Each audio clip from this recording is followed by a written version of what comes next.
అట్లుగా మాట్లాడుతున్నారు. సో మనతో పాటు సుంకన్న కూడా జాయిన్ అవుతున్నాడు. అసలు ఈ కేసులో ఎందుకు ఎమ్మెల్యే విరూపాక్షని అరెస్ట్ చేయాల్సిన పరిస్థితి వచ్చింది, నెంబర్ 1. సో దాని తర్వాత జరుగుతున్న పరిణామాలు ఏంటి, ఇవాళ జగన్మోహన్ రెడ్డి సంబంధించినటువంటి పర్యటన ఏంటి, ఆయనకి ఇచ్చినటువంటి పర్మిషన్లు ఏంటి, జరిగింది ఏంటి, ఇప్పుడు చెప్తున్నది ఏంటి? So good evening Sunkanna. Sunkanna, ఏంటి అసలు ఆలూరు ఎమ్మెల్యే అరెస్ట్ కావడానికి ప్రధాన కారణం ఏంటి? సో ఆయనదేమి తప్పు లేదు, ఎమ్మెల్యే వెళ్ళి కంప్లైంట్ ఇచ్చినా కూడా తీసుకోకుండా మళ్ళీ ఉల్టా కేసు పెట్టి ఆయన జైల్లో పెట్టారు అన్యాయంగా అనేది జగన్ చెప్తున్నటువంటి మాట. ఆగస్టు 1వ తేదీన ఆలూరు మండలం నేమకల్లు గ్రామంలో టీడీపీ వైసీపీ వర్గాల మధ్య కొద్దిగా ఘర్షణ జరిగింది. ఈ వైసీపీ కార్యకర్త గిరి అనే వ్యక్తి టీడీపీ కార్యకర్తలు 3 వ్యక్తులపైన కూడా ఫోన్ చేసి దూషించడం జరిగింది. ఎందుకంటే వైసీపీ కార్యకర్తలు కొంతమంది నేమకల్లు గ్రామంలో ఇసుకను కూడా డంప్ చేశారు. ఆ ఇసుక కూడా అక్రమంగా ఇక్కడికి తీసుకొచ్చి చేసి వేరే ప్రాంతానికి కూడా అమ్ముకుంటున్నారని టీడీపీ కార్యకర్తలు పోలీసులకు సమాచారం ఇచ్చి వాళ్ళపైన ఇసుక డంపుకు గల కారణాలు అక్కడ అక్రమంగా నిల్వ చేసిన వ్యక్తి వైసీపీ కార్యకర్త అని నా పైన కూడా చెప్పారని కూడా అతను అనుమానిస్తూ ఈ టీడీపీ కార్యకర్తలతో కూడా దూషణకి దిగారు. అయితే తాము అలాంటిది ఏం చేయలేదు, కావాలంటే నిరూపించని కూడా వీళ్ళు కూడా ఏదైతే చెప్పడం జరిగింది. ఈ క్రమంలోనే ఈ ఇద్దరి మధ్యన కూడా కొంత ఘర్షణ జరిగింది. ఘర్షణ జరిగినటువంటి నేపథ్యంలో ఎవరిళ్ళకు వాళ్ళు వెళ్ళిపోయినారు.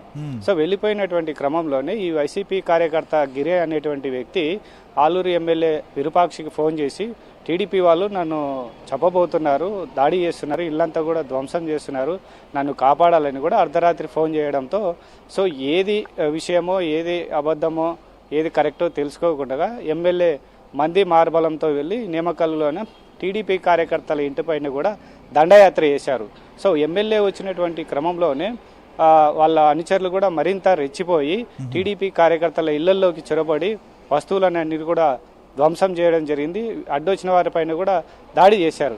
అదేవిధంగా ఇంకో దారుణమైన విషయం ఏంటంటే సుచిత్ర అనేటువంటి దళిత మహిళ ఏదైతే తన కుటుంబ సభ్యులపైన దాడి చేస్తున్నారు వైసీపీ కార్యకర్తలు, చేయొద్దు అని ప్రాధేయపడినప్పటికీ కూడా వినకుండా ఆమె నైటీని కూడా చించేసి చాలా అసభ్యకరంగా ప్రవర్తించారు. దీనంతా కూడా అక్కడ యావత్ దళితులు కూడా తీవ్రంగా ఖండించారు.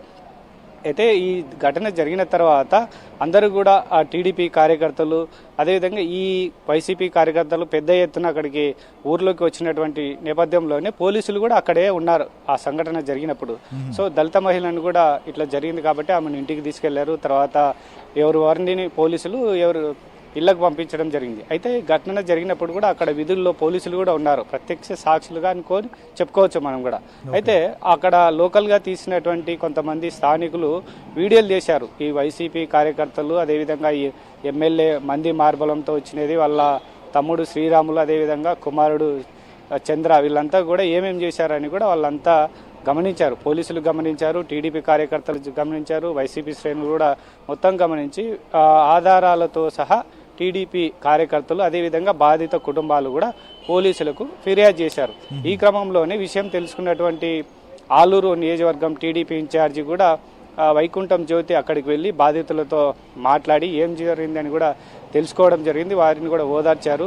సో ధైర్యంగా ఉండి పార్టీ పెద్దల దృష్టికి తీసుకెళ్తాను, మీకేమి ఇబ్బంది లేకుండా చూసుకుంటామని కూడా హామీ ఇచ్చి పోలీసులకు కూడా ఆమె సమాచారం ఇవ్వడం జరిగింది. అయితే ఇంతలోగానే తమను ఎక్కడ పోలీసులు అరెస్ట్ చేస్తారోనని కూడా వైసీపీ ఎమ్మెల్యే విరూపాక్షి వెంటనే నేమకల్లు నుంచి కూడా ఊరికి వెళ్ళిపోవడం జరిగింది. వెళ్ళిపోయిన తర్వాత అక్కడ కొంతసేపు ఉండి మళ్ళీ పోలీస్ స్టేషన్ ముందర బైఠాయించి మా వాళ్ళను అన్యాయంగా టీడీపీ వాళ్ళు కొట్టారు, దాడి చేశారు, ఇల్లు ధ్వంసం చేశారు, మా వాళ్ళను చంపబోతుంటే నేను వాళ్ళను వెళ్ళి కాపాడాను కాబట్టి మా వారిపైన దాడి చేసిన టీడీపీ కార్యకర్తలను నాయకులపై కూడా కేసు నమోదు చేసి జైలుకు పంపాలని కూడా అక్కడే పోలీస్ స్టేషన్ ఎదుట ఎమ్మెల్యే విరూపాక్షి వాళ్ళ అనుచర వర్గం కుటుంబ సభ్యులు అంతా కూడా బైఠాయించారు. అయితే పోలీసులు కూడా ఎమ్మెల్యే విరూపాక్షి కూడా చెప్పి అక్కడ నుండి పంపించిన తర్వాత పోలీసులు కూడా ఈ ఘటనను సీరియస్గా తీసుకొని వెంటనే ఏం జరిగిందనేది కూడా ప్రత్యేక బృందాలు ఏదైతే దర్యాప్తును మొదలు పెట్టగానే ముమ్మాటికి ఇది 2 వర్గాల మధ్య పాత కక్షలు అయితే లేదు, కేవలం ఇది ఇసుక అక్రమ రవాణా నిల్వలపైన కూడా ఇదంతా కూడా దుమారం రేది ఈ ఘర్షణకు కారణమైంది. ఏదో వాళ్ళ మధ్యన 2 వర్గాలు ఏదో కొంత ఘర్షణ పడ్డారు, ఇళ్లకు వెళ్ళిపోయిన తర్వాత ఇది ఇంకా గోరంత పోయి కొండంతగా మారడానికి ఏంటంటే గోటి పోయేదానికి గొడ్డల్లాగా ఎందుకు వచ్చింది అని అంటే ఎమ్మెల్యే విరూపాక్షి వెళ్ళిన తర్వాతనే ఇదంతా కూడా వాళ్ళ అనుచరులు ఎమ్మెల్యే అండ చూసుకొని బీభత్సం సృష్టించి టీడీపీ వర్గాలను అంతా వాళ్ళ ఇళ్లపైన ఆస్తులను ధ్వంసం చేసి ప్రాణ నష్టం కల్పించి వాళ్ళపైన కూడా 3 టీడీపీ కార్యకర్తలు కూడా తీవ్రంగా గాయపడితే స్థానికంగా అయితేనేమి అదేవిధంగా బళ్ళారి ఆసుపత్రిలో కూడా వాళ్ళు చికిత్స పొందుతున్నారు. సో పోలీసులు కూడా విచారణను వేగవంతం చేసి ఏదైతే దీనికి కారకులైనటువంటి ఎమ్మెల్యేను అదేవిధంగా ఆయన తమ్ముడు శ్రీరాములు కుమారుడు మరికొంతమంది వైసీపీ కార్యకర్తలపైన కూడా పోలీసులు కేసు న్యాయాధికారి ఇచ్చినటువంటి అరెస్ట్ చేశారు. అయితే ఇవాళ పరామర్శకు జగన్ వస్తున్నట్టుగా ఏదో ఇన్ఫర్మేషన్ ఇచ్చారు బహుశా పోలీసులకి. నిన్న ఎస్పీ చాలా క్లియర్గా చెప్పారు. కానీ అసలు ఇవాళ మనం చూస్తే శ్రీకాకుళంలో అయితే ఆ రోజు 5 గంటలు దాటిన తర్వాత వెళ్ళారు జైలుకి. కానీ ఈరోజు సరే ఆ టయానికంటే ముందు వచ్చారు. కానీ అనుకున్న టయానికి వీళ్ళు తీసుకున్న పర్మిషన్ యాక్చువల్గా జైలు దగ్గరికి వస్తామన్న టయానికి రాగలిగారా? అసలు ఇవాళ పోలీసులు ఇచ్చినటువంటి సూచనలు కానీ ఆంక్షలను కానీ ఏమన్నా పాటించారా? లేకపోతే అసలు ఎట్లా జరిగింది? ఆ విజువల్ చూస్తుంటే మాత్రం మిగిలిన చోట్ల ఏ రకమైనటువంటి విధానాన్ని అవలంబించారో అదే తరహాగా కొనసాగినట్లుగా కనిపిస్తోంది.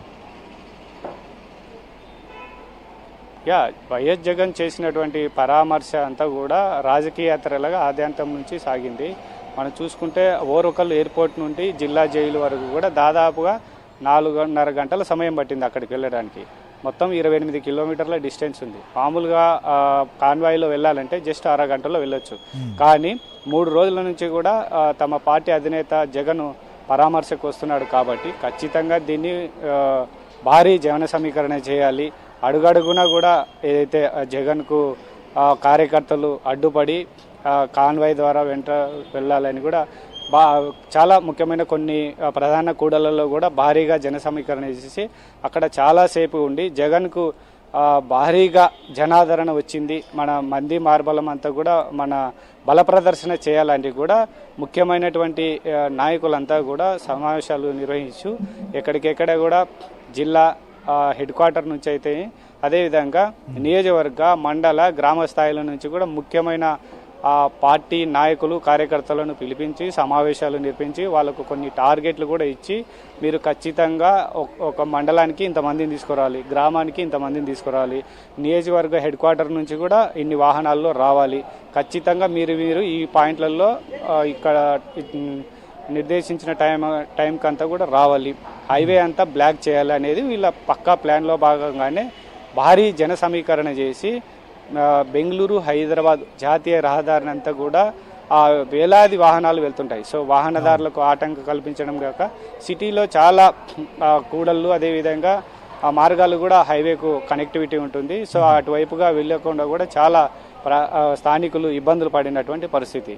కేవలం 6 గంటల్లో వెళ్లాల్సినటువంటి కాన్వాయ్ దాదాపుగా పరామర్శలతో ముఖ్యంగా పోలీసులు కూడా కొన్ని ఆంక్షలు విధించారు.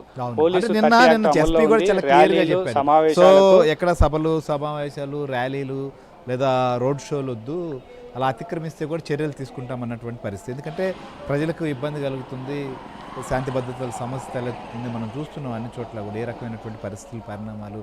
గతంలో పల్నాడులో మొదలు పెడితే జగన్ సంబంధించినటువంటి యాత్రలో వాళ్ళు కర్నూలు వరకు చూసినప్పుడు ఎలా జరుగుతున్నాయి అనేది. సో ఈ పోలీసుల ఆంక్షలను అయితే అతిక్రమించినటువంటి పరిస్థితి మనకు కనిపిస్తోంది. సో దీనిపైన ఏమైనా చర్యలు తీసుకునే అవకాశం కూడా ఉందా? తప్పకుండా. ఎందుకంటే జిల్లా ఎస్పీ నిన్ననే ప్రెస్ మీట్ పెట్టి పోలీసు 30 యాక్ట్ అనేది అమలులో ఉంది కాబట్టి ఆ నిబంధనలను ఉల్లంఘించిన వారిపైన కూడా ఖచ్చితంగా కఠిన చర్యలు తీసుకుంటాం. చట్ట ప్రకారంగా వాళ్ళకి ఎలాంటి శిక్షలు విధించాలో శిక్షలు కూడా విధించేటువంటి అవకాశం ఉంది. కాబట్టి ముందుగానే కేవలం వైసీపీ నాయకుడు మాజీ ఎమ్మెల్యే కాటసాని రాంభూపాల్ రెడ్డి మాకు ములాఖత్కు పర్మిషన్ ఇచ్చారు, అదేవిధంగా కార్మాయికి పర్మిషన్ ఇవ్వాలంటూ కూడా మాకు విజ్ఞాపన పత్రం ఇచ్చారు. సో అందులో భాగంగానే కేవలం ములాఖత్కు అదేవిధంగా కాన్వాయ్కి పర్మిషన్ ఇచ్చాము. మిగతా జనాలు గుమ్మికూడడం, రోడ్ల మీద ప్రజలకు ఇబ్బందులు కలిగించడం, అదేవిధంగా రోడ్ షోలు సమావేశాలు ఇవంటివి కూడా చేయకూడదు. ఖచ్చితంగా ఎవరైనా కానీ నిబంధనలు ఉల్లంఘిస్తే చట్ట ప్రకారం సీరియస్గా యాక్షన్ తీసుకుంటామని కూడా జిల్లా ఎస్పీ హెచ్చరించినటువంటి నేపథ్యంలో మొదట ఎయిర్పోర్ట్ నుంచి కూడా జిల్లా జైలు వరకు కూడా అడుగడుగునగా ఆంక్షలకు కూడా తూట్లు పొడుస్తూ గంటల తరబడి జన సమీకరణ భారీగా చేసి జనాల మధ్యన కూడా ఏదైతే అభివాదం చేస్తూ వైఎస్ జగన్మోహన్ రెడ్డి కూడా జిల్లా జైలుకు 4.5 గంటల తర్వాత చేరుకున్నారు. అక్కడ అరగంట పాటు ఆలూరు ఎమ్మెల్యే విరూపాక్షితో కూడా ములాఖాత్ అయ్యి ఆయనతో కూడా మాట్లాడడం జరిగింది. తర్వాత ప్రెస్ మీట్ నిర్వహించడం కాదు జరిగింది. కదా, ఓకే, ఇదొక ఎత్తు అయితే అక్కడ ఏదో కొంతమంది